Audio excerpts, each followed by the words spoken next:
Assalamualaikum warahmatullahi wabarakatuh. Perkenalkan, nama saya Widya Stuti, Prodi Magister Pendidikan Dasar.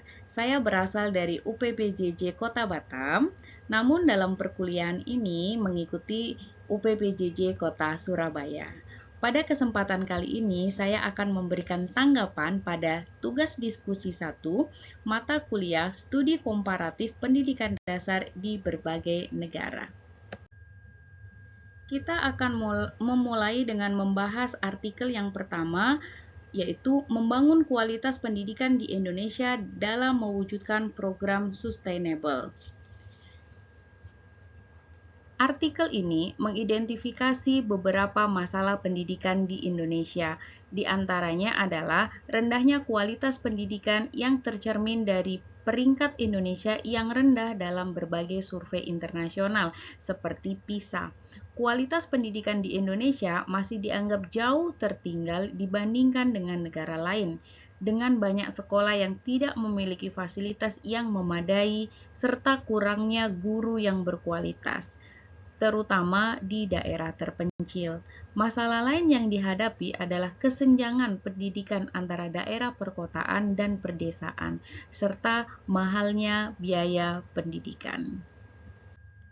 Berikutnya, saran untuk mengatasi isu sosial politik dan sosial budaya pendidikan. Dalam artikel ini menyarankan perlunya peningkatan sarana dan prasarana pendidikan, penyediaan pelatihan profesional bagi guru, dan peningkatan kesejahteraan guru. Selain itu, penting untuk melibatkan masyarakat dalam proses pendidikan dan menciptakan lingkungan belajar yang kondusif. Pemerintah juga diharapkan untuk lebih memfokuskan program-program pendidikan ke daerah-daerah yang kurang berkembang dan memastikan distribusi guru yang merata.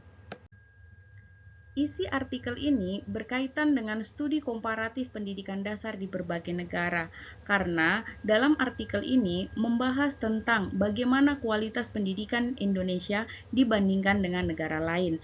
Artikel ini menunjukkan bahwa meskipun akses pendidikan di Indonesia meningkat, kualitasnya masih rendah. Hal ini sejalan dengan studi komparatif yang sering menilai keberhasilan pendidikan berdasarkan kualitas lulusan, fasilitas, dan kompetensi pengajar di berbagai negara.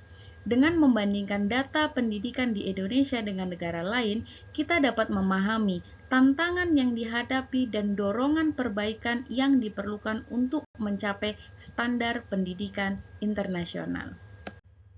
Selanjutnya, kita akan membahas artikel yang kedua, yaitu analisis dampak pembangunan infrastruktur pendidikan terhadap peningkatan akses dan kualitas pendidikan anak-anak di wilayah pedesaan, sebuah kajian kemanusiaan di negara berkembang. Masalah pendidikan yang dihadapi di wilayah pedesaan negara berkembang mencakup keterbatasan sarana dan prasarana, perbedaan kualitas pendidikan, jarak antara sekolah, dan kekurangan guru yang berkualitas. Penelitian menunjukkan bahwa pembangunan infrastruktur pendidikan seperti sekolah baru dan perbaikan fasilitas berperan signifikan dalam meningkatkan akses dan kualitas pendidikan.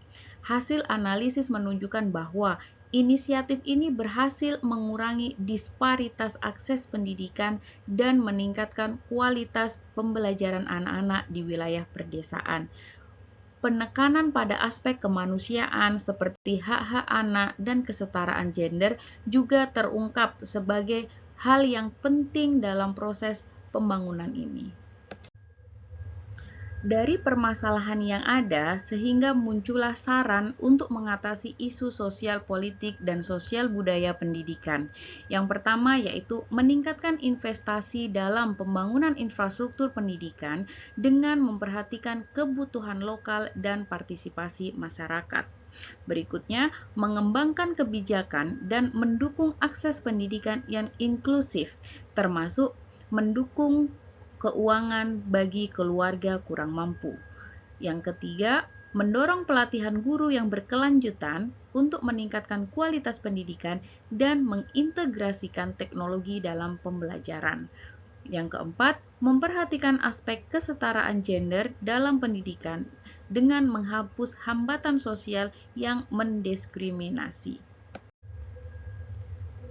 Artikel yang kedua ini berkaitan dengan studi komparatif pendidikan dasar karena membahas bagaimana pembangunan infrastruktur pendidikan dapat mengurangi kesenjangan pendidikan antara wilayah pedesaan dan wilayah perkotaan, yang merupakan isu yang juga dihadapi di banyak negara lain, tidak hanya di Indonesia.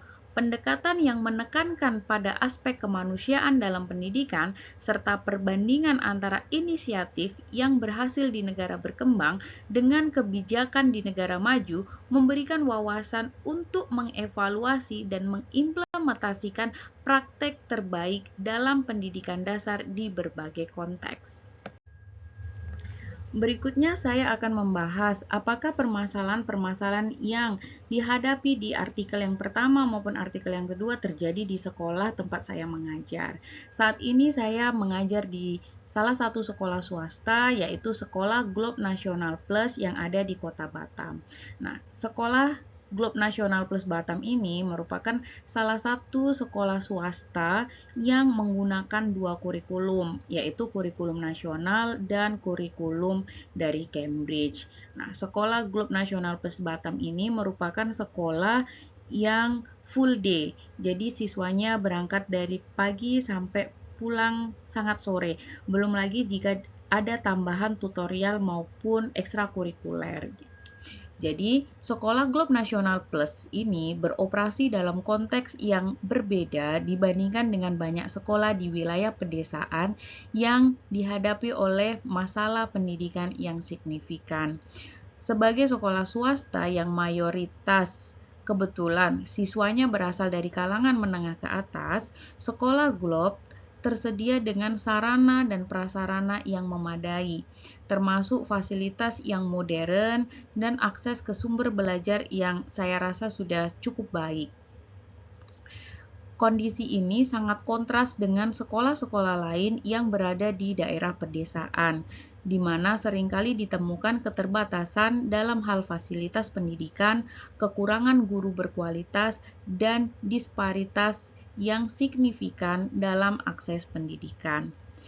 Meskipun di sekolah saya, Sekolah Globe Nasional Plus ini tidak mengalami masalah yang sama, namun penting untuk kita akui bersama bahwa di kota besar seperti Kota Batam, masih terdapat sekolah-sekolah yang kurang dalam fasilitas, meskipun berada di lingkungan urban.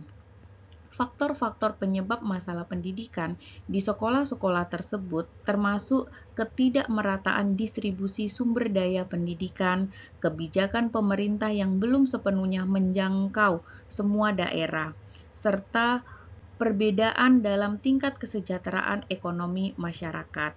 Hambatan geografis, meskipun tidak sekuat di daerah pedesaan, tetap ada, terutama bagi anak-anak dari keluarga yang kurang mampu, yang mungkin kesulitan dalam menjangkau sekolah yang lebih baik.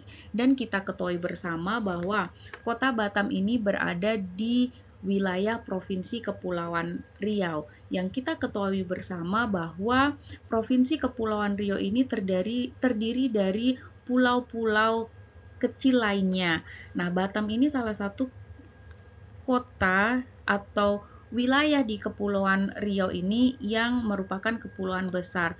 Namun tidak bisa kita pungkiri bahwa di sekeliling kota Batam yang sangat hingar-bingar ini masih banyak wilayah-wilayah di Kepulauan Riau lainnya yang masih membutuhkan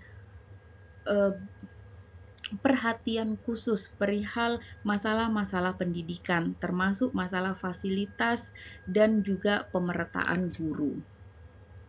Oleh karena itu, meskipun Sekolah Globe Nasional Plus ini menunjukkan kualitas yang lebih baik, tantangan pendidikan di wilayah lain di Kota Batam dan Indonesia secara umum masih perlu perhatian dan solusi yang berkelanjutan untuk mencapai kesetaraan pendidikan bagi semua anak.